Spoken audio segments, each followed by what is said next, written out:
Hey guys, before this episode starts, I wanted to give a quick content warning, real quick, and a disclaimer that this episode is going to discuss some pretty extreme violence and themes such as self harm. So if you have an aversion or discomfort with anything like that, just be advised. Thank you. Hello, everybody, and welcome back to the Grave Mistakes Podcast. Starch and Slim are back. Oh my god, I gave him a nickname. All right, so today we're going to be doing Smile 2. I keep seeing his face everywhere. This thing feeds off all the bad shit in her head.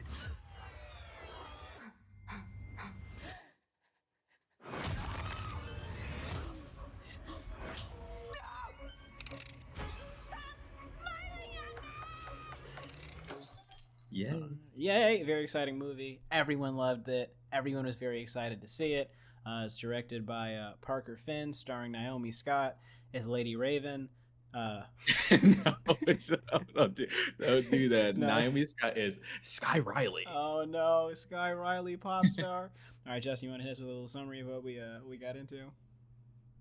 Yeah, sure. So this is Smile 2, the sequel to Smile, and we follow a pop star who gets the smile curse eventually from the cop from the first movie, and we see her utter demise into insanity. Oh yeah. It feels like a just like a mental health crisis. That's what this movie really feels like. It Yes. just goes spiraling down into a hole. But yes, that's what this movie's about. Oh yeah, basically just The Shining, but if it was a female protagonist in 2024 without ghosts. So You know what it really feels? It feels like we're seeing, like, obviously she has the curse, but everybody else doesn't know that. So like it feels like we're seeing a child star go insane and do crazy stuff like rip her hair out. But there's actually reasons why she's doing this. So that's why I kind of like the movie. yeah, there is like a childhood trauma aspect to it. The theme that cuts across both Smile and Smile 2 is definitely mental health and how people Trauma. deal with that. Yeah, and trauma, that's a big part of it. I'm really excited to get into it. Immediate spoiler warning. Obviously, go see the movie if you haven't already, because we're about to just dive into it. So off rip, amazing scene with the cop from the last movie becoming basically a vigilante. Like he's just the Red Hood now. Did you notice this is apparently a one-shot scene? I did not Oh notice that. no! Oh, I didn't notice that either. So there's no cuts. It's just like straight the whole way No through. cuts. Like he gets out the car and there's just goes. So it's just like a Quentin Tarantino situation. Yeah. I think he does one. That's irrelevant. But in any case, bro, yeah. So he pulls up to like this, this. I don't know if they're traffickers or drug dealers. He But does the most cop thing. Like he finds the person that he wants to kill. Like oh who's yes, a bad person. I oh love yeah, it. yeah. He has to like justify The not trap getting house. killed by the curse. So he pulls up to the trap house, just murders someone in front of the other guy. So that's how he's been passing the curse on perceivably ever since the last movie. Is Mhm.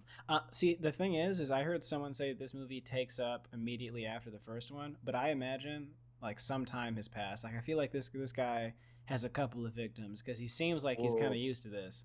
yeah, actually, I'm not sure because we saw this movie together, and I don't think you were here. But when he was like, walking into the house, like we see a burning rose like on the left, and he covers he covers the vision with his jacket and keeps on walking into the house. I really love that. Just a little addition Oh, from okay. that. Yeah, I Yeah. think what was I doing? I think I was getting milk duds or something completely Yes. useless. Yeah. So Yes. that's fair. That Man, was good. honestly, like I wouldn't have hated to see an entire movie based on this like weird vigilante story of this Yes, guy. like he's a good character. Like I wanted to see Yes. more too.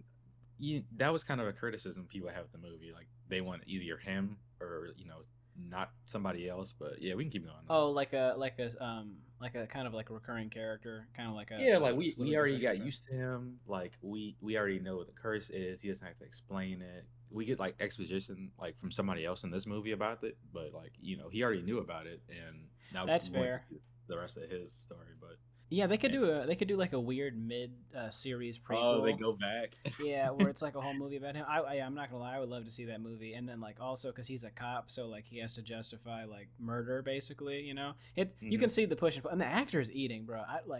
What is he? Was it Kyle Oh, Gal? Kyle Galler. Yeah, he's Quentin in Nightmare on Elm Street, like 2010, I think. Oh, that makes sense. I was like, why am I used to seeing this guy sweaty and screaming? But Yeah, that makes apparently sense. he's a Scream King. He's a Scream King. Oh, I was just Yeah. about to say that. That's funny. Okay. So, yeah, so basically, bro, homicides the whole trap house, and then as he's running out the door, he just gets fucking annihilated by this, Yeah. like, this diesel truck. And Yeah. the gore in this movie, they were like, we're going to take a step up. Yeah, Bro, like we see him. They scroll down the street and we see a foot and then just blood that turns into a smile and his like destroyed corpse underneath this truck.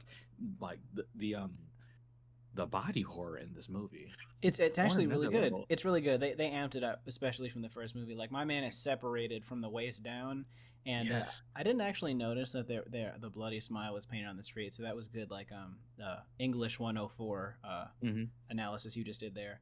Um, I think I did enjoy the gore, because, like, I think Evil Dead kind of set the standard for these past 2 years for, like, like what audiences want to Oh, see, and that, like, yeah. opening of, like, the title card and all that was pretty legendary. Hmm. So I would say that they definitely kind of amped it up to make it something to combat, something worth looking at.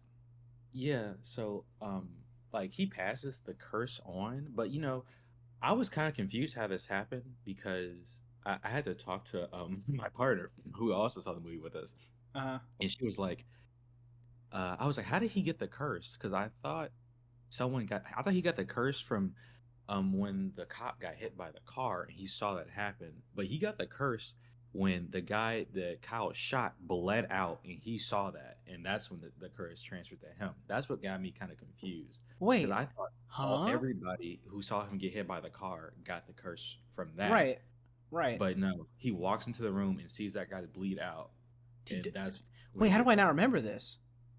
it's like the drug dealer, the main person who he's there. Oh, Yeah, he's like, yo, he's there. Dude, yeah, I completely forgot that was him. Like, yeah. huh, that makes so much more sense. It really had me thinking because I was like, well, especially due to like the ending of the movie, I was like, wait, did it just spread to all these people like just watching this car accident, like including the person who hit Wait, him? yo, you know what's even crazier to think about? Wait a minute. Wait a minute. I'm actually so done. This movie kind of pulls the wool over your eyes for a second, well, for multiple reasons we'll get to later. But I'm so dumb. I thought that Sky Riley was in the truck that hit him. Cause you know how? What? Cause remember the flashback scene where she's having an argument with her late partner, and they experience a car crash.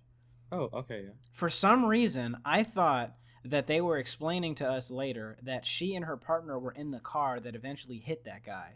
But I was so Um, confused on why the car flew off the fucking mountain. I was like, huh? Aren't they supposed to hit? Okay, so, like, I was basically enjoying this movie with the complete wrong perception of the narrative. okay, So, yeah, I see. yeah, so, hey, if you don't even understand the movie, it's a great time. So, Yeah, okay. 'cause he's buying drugs from those drug lords. Yes. That's why he's there. Yeah. Yes. Okay. So our protagonist, Sky Riley, aka Lady Raven, Riley. Yep. yeah, very popular pop star. Basically, like maybe like the Olivia Rodrigo of Yeah, of like this fictional universe. I wouldn't say Dua Lipa, but like something like Yeah, right same under. vibe, similar Yeah. vibe. Mhm. So she's a recovering addict who just got out of rehab and stuff like that. However, the stress of her career is getting to her, so she pulls up to the plug. The Connect is like, hey, let me get some. She wants painkillers because Yeah, she has a substance abuse problem because of the car crash. So like she also like she's trying not to use painkillers, but she's like using painkillers for her back. There's like a kind of a give and take with that. yeah, she was like, I'm not here for coke, which is Right. interesting because, like, you can. This is an interesting moment because somebody battling addiction, they wanted to, like, slip in big pharma problems in this movie because Hmm. she's like, because of my history of substance abuse, they won't prescribe me anything stronger than, like, Advil or whatever. Yeah, So she's like, I literally need this, and then she doesn't do the coke. So you can tell there's, like, a real, she's like, trying. America's big problem with the opioid crisis situation Yeah, going. Meanwhile, this dude is fucking tweaking. He's sweating. yeah, He's seeing things. He's going in the other room. Basically, almost kills her off rip. And I'm be completely honest. If I'm like a millionaire pop star and my this random drug dealer starts tweaking, I'm out immediately. But she was locked in for that. Oh, yeah. She walks in. He drags her in, puts a katana through her like to her throat, And it was like, why are you here? Yeah. I didn't call you. Wait, I don't remember this. So I texted you, man. And he's over here. She's just like, he's just tweaking. Yeah, she is tweaking. I mean, but he's doing drugs, so I think she just assumed it was from that. Yeah, but absolutely not. That was meth energy, and I'm not here for it.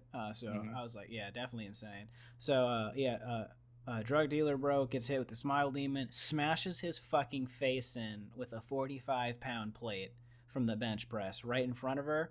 Yeah. That was gruesome. That was like the long leg scene with Nicolas Cage smashing his face into the table. Yeah, that's a good comparison, man. I don't know why people want. I don't want to see this. You don't Like want to the see that you're not a fan. sounds that was making, like, and then the person you see commit suicide. That's who you like get haunted by pretty much. So we just see this guy who has no jaw every time, and I'm just like I can't do it. Yes, that's fair. Like Rose was on fire. I think that's much better than looking at that. You know what? Yeah, you're right. There is like the idea of having to watch someone like take their own life is already extremely gruesome, but like Mm. the fact that it's always done in some over the top way and by like it's always way too violent. It's like a Final Destination death. Yeah, and they always do it to themselves, so it's always so like personal and intimate.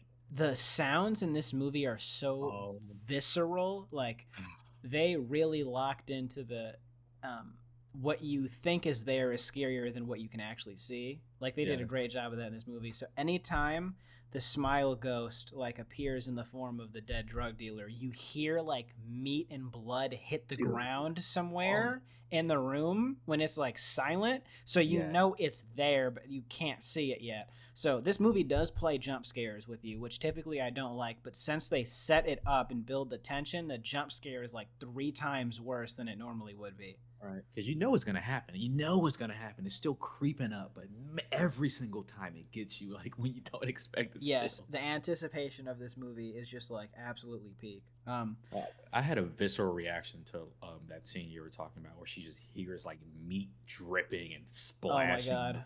Oh my god, it was so gross. And she's just sitting there laying on the ground. And I was just thinking, I was like, she literally can't catch a break. Like, like ex-partner died in a car crash next to you. Like, so substance abuse problem. You're finally getting your career back. You lost your best friend, and then this dude smashes his face in it. Like, come on. Yeah, like, after she sees it, she drops to the floor, scoots back to the wall. It's so funny, and then starts throwing up. And she's about to call the police, but she's like, "Wait, I'm Sky Riley. Cocaine. Dead person. I gotta go." It zooms into that China white, and then you're like, huh, okay, that booger sugar, you know? So I was like, okay, gotcha. So moving on from that, we kind of get a little bit introduced to her like entourage, I guess, which is comprised of her mother primarily Mhm. as the motivator. She's the classic dance moms situation where she's obviously very overbearing and is focused more on Sky Riley's career more than her, I would say, The tour. development as a We gotta do person. the tour. Yes, the tour. You know, everything's okay. Your mental health is whatever. Like, we got to get back to the tour.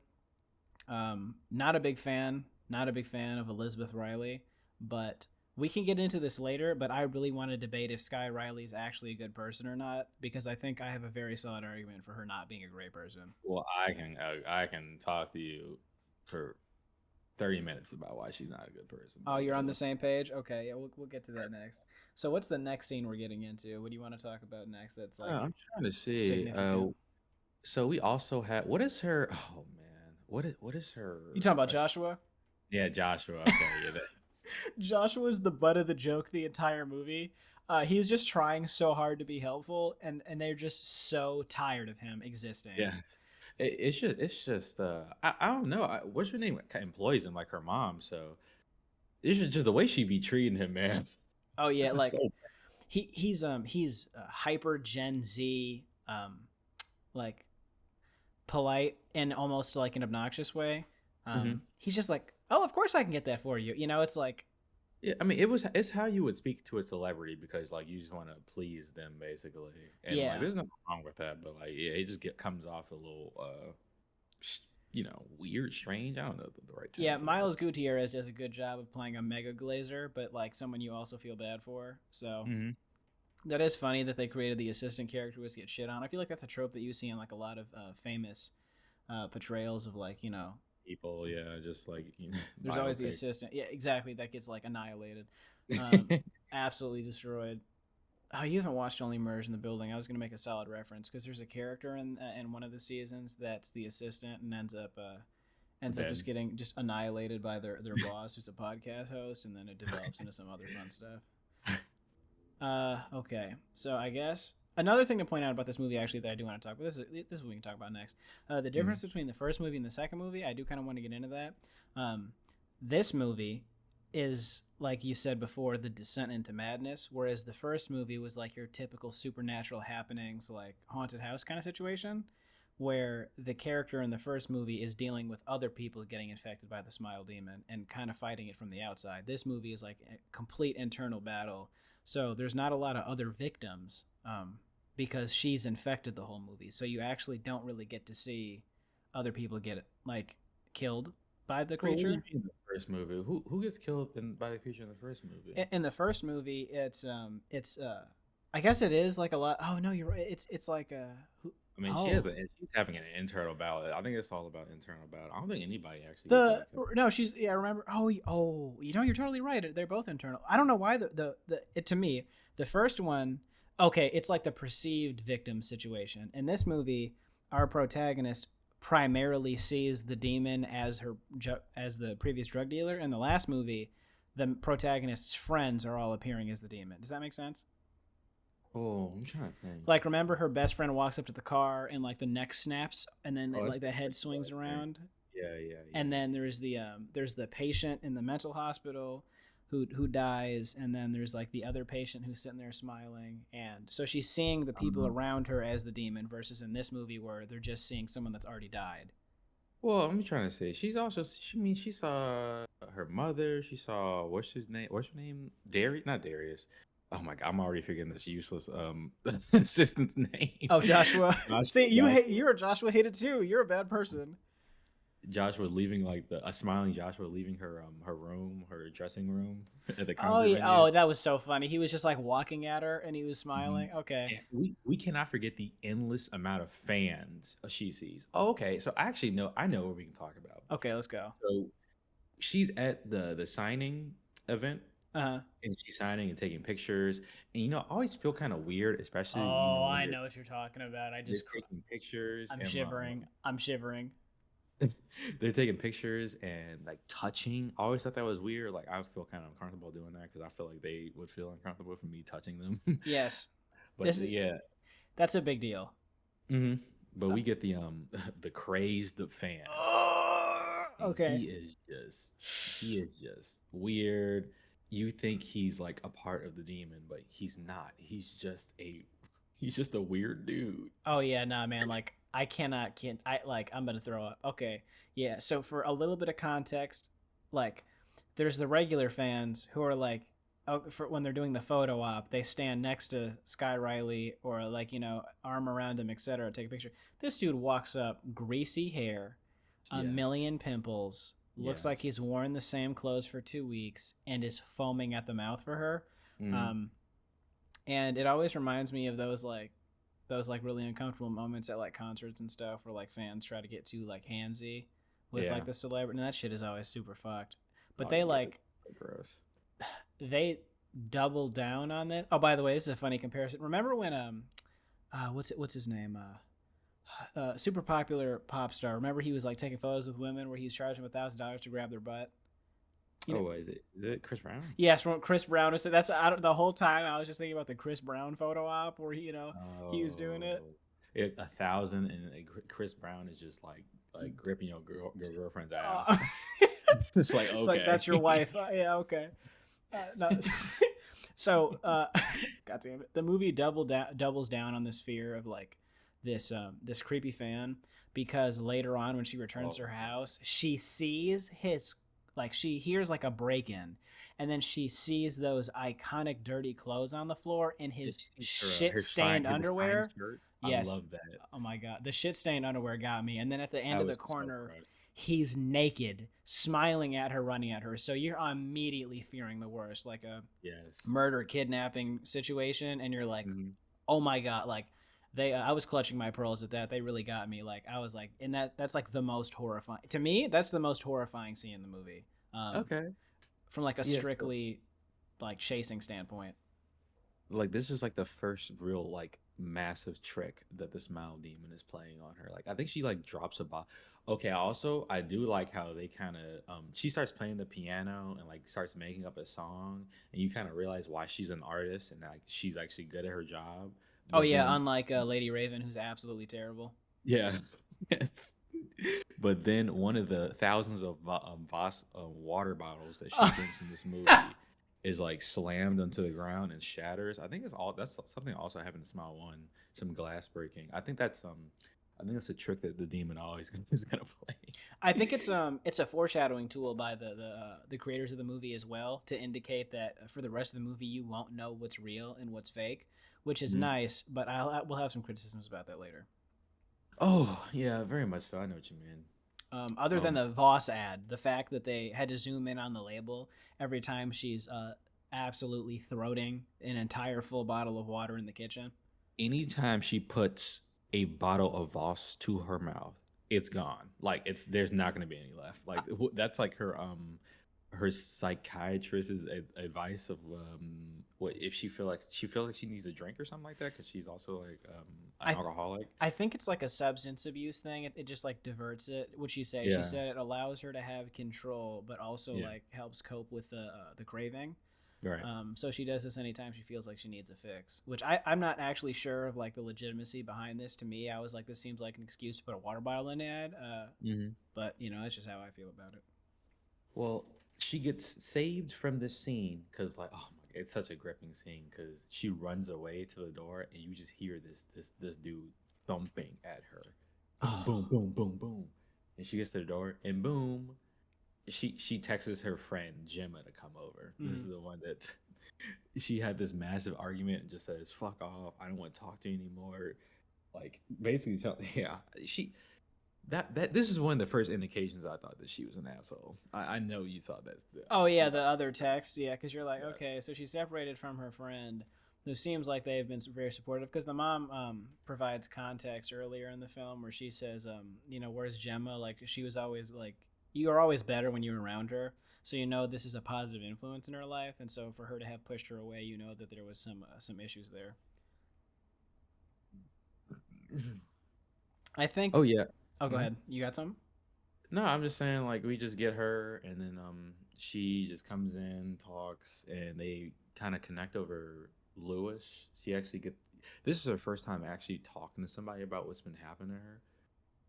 And aren't Yeah, they like friends from high school, right? Like that's where they all they're knew each other definitely from. longtime friends for sure. And yeah, she provides like, you know, her perspective on like, you know, what she's going through. And her friend's extremely supportive and then sleeps over and then turns into the smile demon.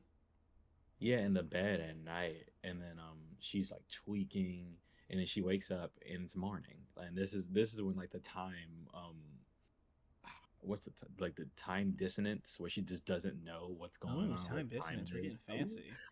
vocab, Period. vocab. Vocab. Yes. But yeah, Yeah. she just doesn't know what time it is, and she's freaking out. Nothing's real. Yeah, there's another indication in the film that like she's pretty much out of touch with reality and not necessarily being delusional, but definitely Mhm. experiencing uh, So, do you think that I've been thinking about this when the curse starts? Do you think the the the power that the demon has over this person and the visions it gives its victim gets stronger over time, or it's like the same and it's just building up? Like I they can think do like I straight to 100% if they wanted to, but they just really take fun in the 7 days, if you know what I mean. I think they try to establish that the demon feeds off of fear and trauma and Oh yes, insecurity. So yeah. the more the demon is allowed to remind you of your previous trauma and like negative feelings, the stronger it Hmm. gets until it can Yeah. eventually like devour you. Um, which is kind of strange to me. I like because Oh, yeah. Or it's more like it eats you up. yeah, it eats you up and then takes control. Yeah. Um, so I think for this character who's like drowning in trauma, it's like a golden corral buffet. as Oh opposed to the man. first movie. It was kind of just like a random person, which kind of makes sense though if you think about it. Like a psychiatrist experiences like traumatized people all day, and then Sky Riley is like that traumatized person. Hmm. Um, so I guess we can jump a little bit further ahead to the point where we get to meet the expositioner. Um, so there's this hospital worker who is, I guess, brothers to one of the random victims in the first movie that may or might not have been mentioned, and Yes. Yes. she's looking for context because she keeps getting this random text from this number talking about I know what's going on, like I know what you saw, and he basically just explains the entire premise of the film and what the demon does, and for Yeah. in He's the case you haven't seen the exposition. first one. Which you should have. What did you think about this character? Like, do you think he actually served a good purpose? Do you think he was like interesting? Because they were trying to do a So flatliner scenario. Because his whole plan is he's like, if I can clinically kill you for a couple of minutes and then bring you back to life, theoretically the demon should be dead. right, but I'm sure there have been some problems with that as well. But I we need exposition. We need somebody to tell her what's going on, or just try to give her the best idea, and also to tell the audience, I guess, because that's how theaters are nowadays. But you know what? He's definitely one of the weaker characters. Obviously, I mean, he's only in like two scenes, and he's texting her randomly, talking about. He could have been like a lot more descriptive in those texts. He's like, "Hey, I Yeah, know where you were." why are you playing the pronoun game and being cryptic? Like Yeah. lives are at stake. We got to get to it. Also, He's how like, does he get literally, her he's phone number? trying.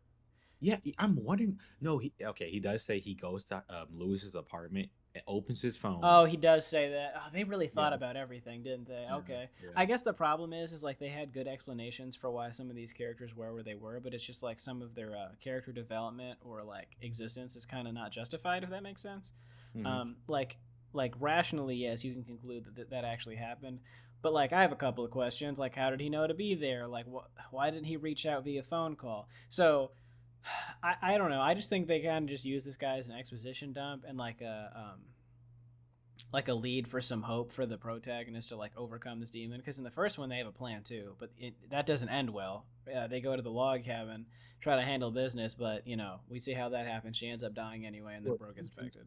he has to conquer her trauma, which is probably like, oh man, like, I feel like that's the real solution, though. yeah, that's what I was thinking too. I feel like that's where she does like she like her mom like was a drug addict or something like that, and she's just trying to she's like fighting her demons basically.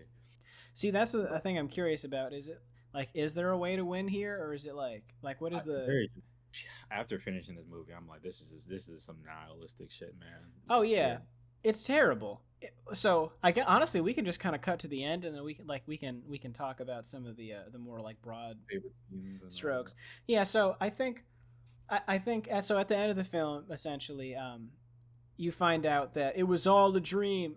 She gets on stage for her first moment in the tour, and then that's when you kind of get this realization that sorry, a little bit of a rewind. She has this falling out with her mom, where her mom's like, "It's all about the tour. Fuck you. All you do is destroy everybody around you." And Yes. so after She's like, that development, yeah, she's basically forced to go on the tour and perform, and she does it. Smile Demon activates. So we find out that the expositioner may or may not be actually like alive or a real person. yeah. So all the texts were fake. She never goes to the hospital with this guy, and then pretends to die. It was a Chuck E. Cheese or Pizza Hut. Oh yeah. Uh, Oh, it was. thing. It sure was like some random pizza place. I think Yeah. it was a Pizza Hut. Yeah. So she's like, we never locked you in the freezer. We never tried to clinically kill you to restart your heart. That plan just didn't fucking happen. Also, your best friend never came back to support you. She Yeah, wasn't 'cause we real. had one of the best scenes. Oh, well, we could talk about it after back, but yeah, keep going. Yeah, and then so she gets on stage in front of like, thousands and thousands of fans, and then we get this very fucking amazing 4K like full frontal picture of the Smile Demon again, just like how he did at the end of the first movie, Oh and I was man, screaming in my seat in excitement because we got even more of it with more detail, and this fucking amazing The Thing modeled creature yeah. crawls out, It like rips out of her stomach, out of her scar from the car accident, and I'm just like, yes. all right, this is some body horror gore shit, I man. was And eating. I was like, yeah, Smile Demon. Like, I'm I was switching sides. I don't care about the protagonist anymore. Oh inside. yeah, I'm on Michael Myers, Freddy Krueger. I'm rooting for the killer right now, just because it like looks so cool. Mhm. And then she bashes her fucking face in with the microphone again in the volume, like just using volume, and then you basically get to witness the horror of the entire crowd, which is a great way to open up a franchise because now you've got thousands of people infected with the Smile Demon, so he's at his like full power. Yeah. So it was like one of those everybody's fucked moment, but it's either that or one poor soul is gonna get infected Oh, out of you all. think so? Oh no, I think No, it's I everyone. really think it's everyone. I think it's everyone Yeah, I too. think we're getting TV shows, merchandise deals, prestige TV, 8 sequels, 2 prequels. I think we're going the full Star Wars Marvel route now. Anything is possible. We could get a full anthology series now of like everyone just like doing a 1 hour, 1 episode situation of people just getting murked by the Smile Demon. Um, Yeah, so I think like everybody on the planet is dead, pretty much. uh, Like besides people in oh, remote you think we can get areas. like a post-apocalyptic situation where like the Smile Demon is now fighting like the U.S. government? Yeah, Um, like there's like a pilot who gets infected by like the Smile Demon from the concert, and he's just like he's flying and just just another the plane just smacks into a city and just blows yes, up. That's yeah, insane. Yeah, yes. man, yeah, that'd be hilarious. Like a zombie apocalypse style thing with the Smile Demons versus like I don't know the Marines. That'd be funny. The Marines, yeah. That's pretty good. But I I guess we can move on to segment time. I think this is probably a good time to get into it. So we'll go favorite scenes first, and most chilling scene. We'll do that Ooh, because I know favorite you wanted. scenes. You said you wanted to bring Okay. up something before. There's like two scenes I really like. The scene where, of course, the Gemma, the ride or die girl, is driving her, and then we get a similar type of thing to the first movie, where in the first movie, Rose is talking to her therapist, and then she gets a call from her therapist, and she's like, "Oh my god," and looks up, and then her therapist starts smiling. Oh But now yes, that was a we grand get reveal. Gemma driving in the car. This person we think is real the entire time. Gemma calls her and's like, "Why the fuck are you calling me? I Oh still need yes, you." they did And the then switch boom, out. smiling Gemma looking at her driving, and then boom, she's actually driving, Oh yeah, and she almost yeah. No, crashed. that part was funny to me because I was like, who the fuck was this? Like, this is okay now. Like, this is hilarious. Like to think about practically. So, is the Smile Demon like? Does it have a driver's license? Like, does the Smile Demon know how to Um, like operate a motor vehicle like the entire time? Because she from the moment she gets in the car to like halfway through the trip, she's not actually driving. So, like, yeah. I just imagine the Smile Demon stopping at a red light and going the speed limit so that way it can pull off this trick. Oh no, no, for sure. I think she's like this mount. It just puts him in autopilot mode, You and it think? just goes. Do Yeah. you think the Smile Demon like speeds up at a yellow light, or do you think they're like a slow down and get ready to stop kind of situation? I think they are driving uniformly. And Yeah, there's no. I think you can't even tell. They're just doing their best not to get pulled they're over. just doing the Smile Demon. Law-abiding demon. The Smile Demon gets profiled and pulled over. And it's just an awkward interaction where he has to suspend like the delusion because he has to interact with the police officer to get out of the Yeah, ticket. yeah. That's It's pretty good. imagine like you're just being affected by this. You just break out, you get this ticket, and then you're back in it. That's the real horror. You get like a traffic Adds on more citation trauma to you, yeah. for like speeding in a school zone, and then you're right back into the dream. Okay, Or like we're African American, so like it actually induces trauma. oh, so the Smile Demon gets stronger because the officer immediately tells me to step out of the vehicle. Yeah. Okay. It's really playing this game right there. It's Just really throwing everything you right. got at This me. is 4D chess. This is Jordan Peele Smile 3 actually. Oh, please, Jordan Peele directing Spinal 3, please. Okay, no, that was great. That was good. Okay, God damn it. All I right. would say another favorite scene is her background dancers just oh my god, in her room where she gets Oh yes, viscerally assaulted. Oh my yes, gosh. yeah. That was That- a. I'm trying to think of what I can compare that to. It's like remember, Talk to Me, where the character goes to hell. Actually have not watched that. What? Okay. No, Anyway, I know. loser, non-horror fan. I'm sorry. Okay, I'm or scared. It's scary. Any other movie where a character goes to hell and there's like a million hands like grabbing them and touching them on the way out. So it was like that. And also, I like how they were playing red light, green light with her. Like every time she turned around, they would stop moving. I was like, oh my god, that was Yeah, good. Would you say pretty that fun. that was your scariest scene, like the most chilling scene, or would you put something else Mm, at the top? Most chilling scene is probably like when she's alone. Like there's a lot of people, so it kind of like it doesn't take me out of it. It's still scary. It's still visceral. I would never want this to happen to me ever, like in this world ever. Okay. But just having one person in the dark always is scarier to me, at least. Yeah, But no, yes, this is really chilling. I love the scene though. Like this is one of the best scenes in the movie. that was good. I don't disagree. Yeah, I certainly think like the most chilling scene. It's not like I'm a big like what you can what you can hear versus what you can see kind of person, because I just think that's how Hmm. like when I can see it, Oh like I yeah. get delusional. Like I think like I don't know, I could use like the banana on the counter to defend myself sometimes, Hmm. just dumb Hmm. shit like that. So when I just hear the meat hit the ground and then like the thing appears in the mirror, because you can't fight ghosts. That's why I like don't fuck with supernatural movies a lot of the time, Hmm. because like I Yeah. can't put my hands on the paranormal activity demons. You know what I mean? Yeah. So Of course. I Can't think hands. Yeah. I think those are definitely the most chilling scenes. This is a good Ooh, we segue into. Oh, oh what? yeah. Go ahead. No, what do you got? What do you got? I'm listening. I'm What sorry. about we can talk about the uh what's the term?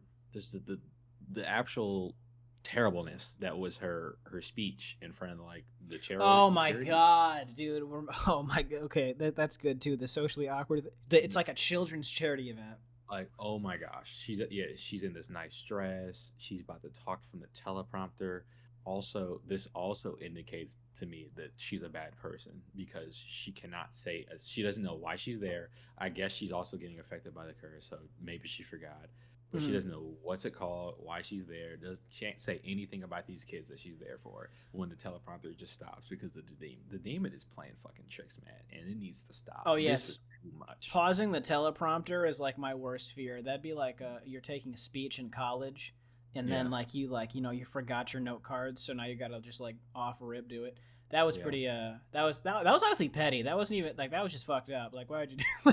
That was one of the messed up scenes in the movie. And then honestly, out of all the smiling faces in this movie, her like ex-husband or ex-boyfriend, this one has stuck with me the most because he just walks up to her at her on the top, on like top of the stage. She's freaking out. She's like, "Stop smiling at me!" And then Oh no. pushes the random lady onto the table. Oh, and she does the little spin and just fucking throws that lady in. Yes, yes. I'm like, oh man, this is terrible. I thought we were in the Attitude Era from like the WWE. The way she absolutely went through that table, I was like, okay, gotcha. Yes, yes, man. This one was really bad. Like that his smiling face. I'm always picturing this one. This movie has stuck with me. Like I'm not sure about you. No, it's good. It's memorable. Yes, I keep on thinking about it. I'm like I don't. It's making me gaslight myself. Think I have the curse. Has this happened to you? I'm like Uh, I keep on thinking about it. no, I actually, what I do like to do though is anytime someone's seeing the movie, when it becomes super silent and quiet, I like to just sit there and smile at them when they're facing the other direction. So that way, when they turn around or are like questioning why I'm not responding to them from the other room, they come in there and I'm just sitting there smiling. Very Yeah. effective. Scares the living shit out of him. Um, all right, let's see what else we got. Okay. I guess pick your death scene's a good segue. So, if you had to die in one of the ways of some of the characters, how'd you pick? Man. So are we gonna go with like the imaginary death? Actually, I don't even We can know what I'm include talking both. about. We can do actual people that died and like the perceived deaths. Okay. I'm like, oh, okay. Let's say the person who she knocked on the table died. No, they're Because dead. They're everyone not got dead. in this What? No. movie is gruesome. As I know, I'm just joking, but No, oh you. my god, Can't. all these other deaths are just This is the hardest one we've done so far. it's so bad, man. Yeah, It's this is so harder than bad. Alien. Like Alien was like I could pick one in Alien. This one I'm like, do I want to smash my face in with a plate? Like Yeah, with the how do I want to weight. do that? Or like with Um, a microphone? This was tough. oh, okay. You know what? Here we go. Like, this is the most boring thing. I have to get shot. Like the first scene. No, man, that's like he gets shot in like the stomach and he bleeds out. It's not even He dies quick. pretty fast. He dies pretty fast, though. Oh, Come on. that He's like, oh, oh. He chokes on his blood and dies. Okay. Like, okay. Jesse, there's no good answer in this. No, you're right. I might disagree just You because know I'm. what? Getting hit by the car. No, you can't take it. No. Oh my god. It sounds like it goes pretty fast. No, I'll get shot. You get hit by the car. No, We'll okay. do it like It's that. pretty. Yeah, I feel like it's instantaneous. The problem is it's closed casket. You like none of your loved ones can. That's close. They're all cooked. Yeah, all of your loved ones are cooked after that. Unless they like cremate you at the morgue without letting anyone see you. That's a rough one. Yeah, that might be the case, honestly. In that scenario. If the getting shot one doesn't hurt that much, like if you just kind of like you just kind of feel cold and disappear into the night, that might not be as bad. But definitely that's fucked. That's good though. This movie did a good job at making it hard for us this time. For sure. Let's see. Moving on to we can do Graves' mistake. So if you're new to the podcast, Graves' mistake is or grave mistake is basically the decision a character makes that leads to their ultimate demise or the worst decision they've made in the film. I got one. All right, go ahead. What do you got? Why does the cop shoot back? Like, why didn't he just leave? I don't understand. He killed that dude, and he could have just left because it transferred to him. I know it's for the moment, but holy shit! Like, you messed up. I think terrible. I imagine that it was because like he's killing people to survive. He made a rational decision, or like he rationalized. Like I know you said that he's been doing this, but I think all you need to do is one time, and then you're free. That's what the black man in prison in the first movie. Oh, you're right. Yeah, you're totally right, and that's why he's in prison. Okay, yeah. So this is his first time, huh? That's interesting. They made it seem like he's been Batman for 5 years. Okay, so I think what happens is he rationalized, like I would rather kill someone than die, so I'm gonna pick someone scummy, right? Yeah. Right. So he fires back as like a react because he's like, I might die, so killing this dude and getting shot won't be worth it. So I think he fires back as like it's an emergency stop situation where it's just like, I just had to do it so I wouldn't get killed kind of thing. Yeah. I think he kind of tweaked with the whole like Scream style murder of the first dude with the knife. He's like, hey, are you watching? He just shanks the dude. Like I don't know what the fuck that was. I feel like he just shot the dude in the face and then just ran away, Like I don't think he had to knife the dude up like that. That was kind of crazy. I mean, the more trauma, I think the better. Yeah, honestly, maybe he was just trying to make sure that it would transfer properly, but I don't know. I think I'm gonna go with. Man, this is actually kind of a stumper here. Probably the protagonist just not canceling the tour. That has to be the worst decision. Oh, that's kind of hard, man, because like her mom is really trying to get her to do this. Yeah. I think she doesn't even want to do it, honestly. She doesn't, and the perception is that her career will be over. I just disagree. I feel like Kendrick Lamar and SZA don't drop enough music for their fans to be satisfied ever. So I feel like she could have definitely just held out a little while longer and rescheduled the tour to like at least a later date. Yeah, like her mom's like, if you stop here, her performance in that scene, a S tier. Like I love that scene when she's like talking about how much of a problem she is and why she needs to do this, and if they don't do it, that means we have to do a recovery program. Yeah. Oh yeah, she kind of threatens her with like mental hospital situations. Right. Yeah. Well, I mean, they're already in one when they're talking. Yeah. So that's another thing the movie does really well is it kind of it talks about the real life downsides of people who have to go through either mental health or substance abuse programs, like how they don't always work effectively and how they might like avert somebody to wanting to participate in one. Actually, I just thought about it. It was one of my favorite scenes because it made me laugh. It was when she's in the psych ward and that police officer comes up and she takes the gun and she's like, "Oh, I forgot she." Dude, yeah, it's so funny because she's like in these garbs and full with blood, and she gets outside, points at her driver, get out the car. Oh yeah, no, that part was so unserious. Like when the second she does like a bank style like hold up robbery where she's like, yeah, that was good. That was a bit of like comedy intersected it near like the third act of the movie. That was good. Like a full 5'5" this woman. Yeah, she's like, oh my god, I need help, and then bam. See, I think that was weaponizing white privilege. This is perfect. Yeah. It's time for a representation station where we talk about how we feel the representation in the film was depicted when it comes to like ethnicity, culture, etc. The movie gets a poor grade for this. Well, kinda. I'm not sure of Um, what Naomi Scott's nationality is. She might be a minority. I'm not 100% sure. I'm simply just unfamiliar. she's from the However, UK. okay, so this is what I do know. Um, there wasn't a lot of brothers in this movie for sure. Wasn't a Hmm. lot. Josh was the only one, but you know what I will say actually, the movie doesn't lose points. It doesn't necessarily have an extremely diverse cast, but it doesn't exercise any like super obvious tropes that at least I can recognize. Well, these So people are just people to me, you yeah, know. they're all pretty much just people. Now, how do you feel that some melanated fellas would react if they were in this circumstance? Oh man, see, I'm not sure. Like, we get another white female perspective compared to the first movie, but it's kind of different. Yeah. Um, s- a brother, a brother scenario, man. Hmm. Could be a sister Oh too. You man, know, talk it about could blood. be a sister too. Yeah, I was thinking about us, Oh yeah, no, no. Put yourself in your shoes. So like, what are you doing differently? dude. Because, hmm, I got this one. is hard. I mean, I got one. you don't know what's going on, Jesse. Oh no, you're Like, right. But when I'm at the drug deal, the second bro is pulling out the katana. Like I'm not letting that slide. Like I have beef now. oh, Like I see, you're I not the see. plug anymore. I can go Yeah, buy prescription painkillers from someone else. right. That's like I'm not staying around for that.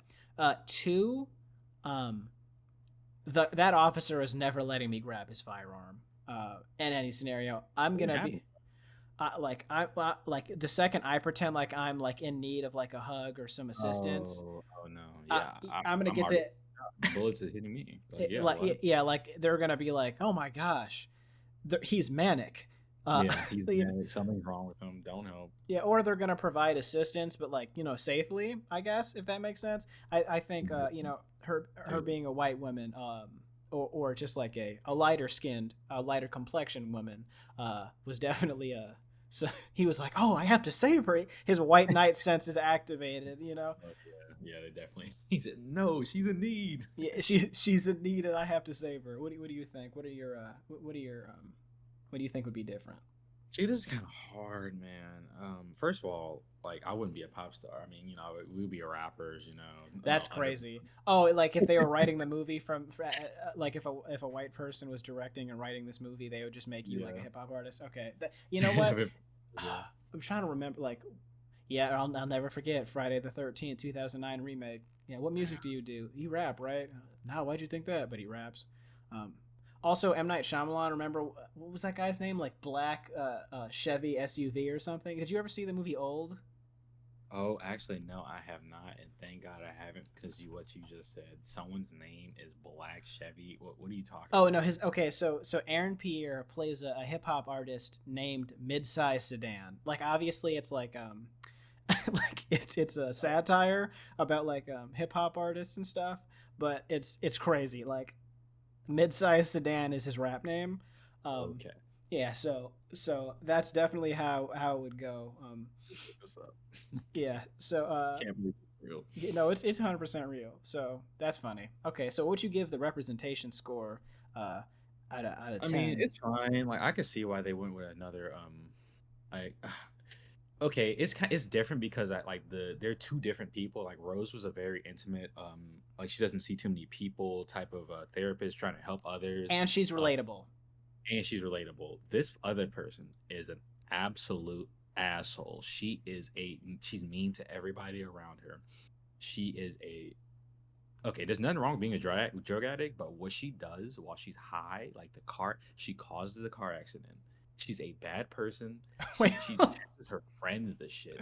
Like, oh Okay, my god, let's see. I she's a think nuisance to everybody around her, literally. okay, so that's a take, and I get what you're saying. I will say, so obviously when people have substance abuse problems, like they have a hard time controlling themselves, and like it's an illness rather than like a crime.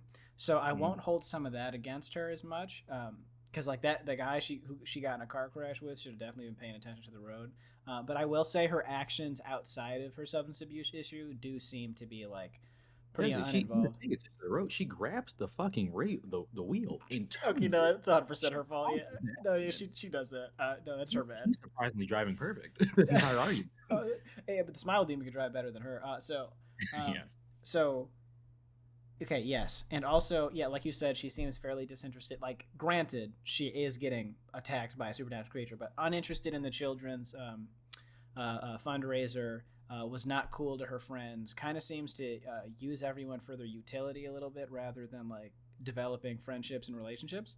Hmm. So yeah, I not mean, her a. mom does the best in an argument, man. Like I could, like she really gets it down. I honestly think we misunderstood that scene. I think we were supposed to feel sympathetic for Sky Riley when her mom was doing that, because the mom is overbearing and definitely like kind of a piece of shit for pushing her daughter like that. Yeah. Um, but she wasn't wrong. Sky Riley does seem to be an inconvenience to others, whether that's from trauma or not. Like, I obviously understand like trauma responses and things, but Hmm. her actions objectively are not supportive for her support system. Yes, for sure. Okay, so let's see what we got next. We already talked about music and sound, picture death scene. We pretty much went through a whole list of criticism, so I don't even think we have to bring that up. Representation station. Okay, I think for the segment section we're done. I think we covered it all. Okay. So is there? Do you have any other remarks to talk about this movie? I love it so much. I want to figure out like a reason to just keep talking about the film. I'm trying to think. I love this perspective of this pop star. Like I said, the other person was like us, but she has to see all these faces all day, and there's no escaping a face. Like with Rose, I think she was mainly dealing with, if she didn't go to work, she would be just dealing with people, visions at her house or something like that. That's She has to fair. leave the house every single day. Also, I don't know if you realize there's a lot of upside down shots when they're outside of like the city and her apartment. It's kind of like turn that smile upside down or that frown upside down. Oh, did you That's come up with that? Did you just think about that? Because Oh that's yeah, pretty yeah, I good. was sure, sure. Huh. When I was watching the movie, I noticed that and No, remembered. that's okay. That's really good. This movie does have a lot of subliminal messages that are like very important and Mhm, honestly add depth to a film that could be like regularly um, kind of dismissed. Like, the first movie has a very distinct horror movie format. mhm. Protagonist is fighting supernatural creature, eventually discovers how they think they can defeat it, and then we have like some twists and turns. The second movie, even though like I said, it's hard to relate to the character, it's like there's a lot of things. There's like meat in there. There's meat, potatoes, and a little side of broccoli. Mhm. Like there's always something to kind of look at. I don't know. This movie seems less rewatchable for how much depth there is to it, but when you do rewatch and you focus on the little things like you just said, like the inverted smile, it's nice because this character is forced to interact with the outside world, so their visions have more of like a catastrophic effect on reality, and they Yeah. have to present like a smile. Like the poster for the movie is the protagonist looking kind of dreary and sad, but there's like a literal pasted smile on top of her face, like Mhm. onto dead eyes. So Right. as a pop star or a famous person, having to project that Um, false happiness, even always heavy, though you're heavy suffering on the human. inside. Yeah, Right. exactly. And a lot of people have to do that. Like, obviously, like non-famous people. Like when you go to work, like if you have a terrible time at home, like your personal life is having, like you have to go to work and just kind of like pretend like that's not devastating your like feelings. So, Right. um, like they were eating with this movie. Like They ate it up. Like they they did it, man. they did it. I was so excited for it too after the first one. Like this has become one of my favorite franchises, man. Like I Yeah. will show this to people. Yeah, I'll definitely, I would easily recommend it because they're like not too difficult watches. The topic is very sensitive, obviously. Oh yeah, people would definitely have some can have some responses to like trauma in general. Especially Yeah, the self harm aspect. That's a huge one. That's like that's definitely in the movie. but So like I think they do at least an acceptable job of demonstrating like how everyone suffer, like vicarious victimization. Ooh, look at that, we're using words. Ooh, From trauma, okay. like not just the people experiencing the trauma, but the people around them. Like Hmm. Yeah. how like it's a community thing. How like it's important to help others get over stuff as well as it is to like actually focus on your own mental health, because like everyone loses when like when you're just letting people suffer. Oh yeah, it's like when you're just going through it without telling anybody, and that's kind of what this demon does. It's just focused on you, and you can't like no one can help you, and No it's one just can help you. isolating terribleness that just breeds it. Like what happens? I would like to see some adaptation in the future of like the demon, not necessarily like it doesn't have to be defeated. We know it'll come back, but some form of like positive resolution where if the person early on identifies what's going on and is able to kind of like overcome their mental health crisis, they can actually like win. That would be kind of nice instead of like, just the hopelessness of, oh, I you're don't think cooked. we get man. After the second one, I think the third. If there's a third one, The first one yeah, had the best chance, I think, of like yeah. proposing that She possibility. herself was a mental health professional. Yes. So I wonder if it's just like a ticking time bomb thing. Like I think it was too late maybe in the first movie. She might have already been cooked. It's either that or I don't know, but yeah, like I would like to see some form of like you can do it. Mhm. Like some hope, some hope. Yeah. Um, I would like to see more of the creature. I always say that.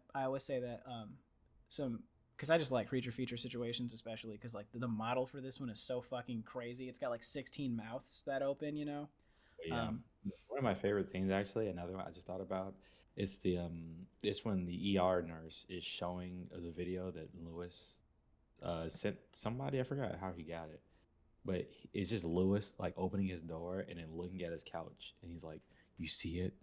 It just sits there and smiles at me." I That was perfect way of describing how that shit was, man. Like you can't see it, but like he's just staring at this person. See, that's Oh, unsettling. I think another that was like a found footage moment. I think so. I did yeah, kind of yeah, it enjoy that. was. Yeah. The another unsettling characteristic I think that I kind of made me laugh is when you know how in the first movie when the creature climbs into their mouth you like see it from the creature's perspective, Yeah. like when the drug dealer gets possessed, you don't see the demon because it's a camera, so you just see him kind of like opening his mouth regularly and choking on the floor. So I don't know, that was kind of funny to me. It was like if you took out the CGI, what would it look like? So that was kind of good. Yeah, I want to see like if they do like a take where you actually see the demon and he just goes into his mouth and boom, boom, boom. Yeah, like put on like the They Live glass. No, what is it? Them the John Carpenter movie where they put the glasses on and they notice who's aliens and who's not.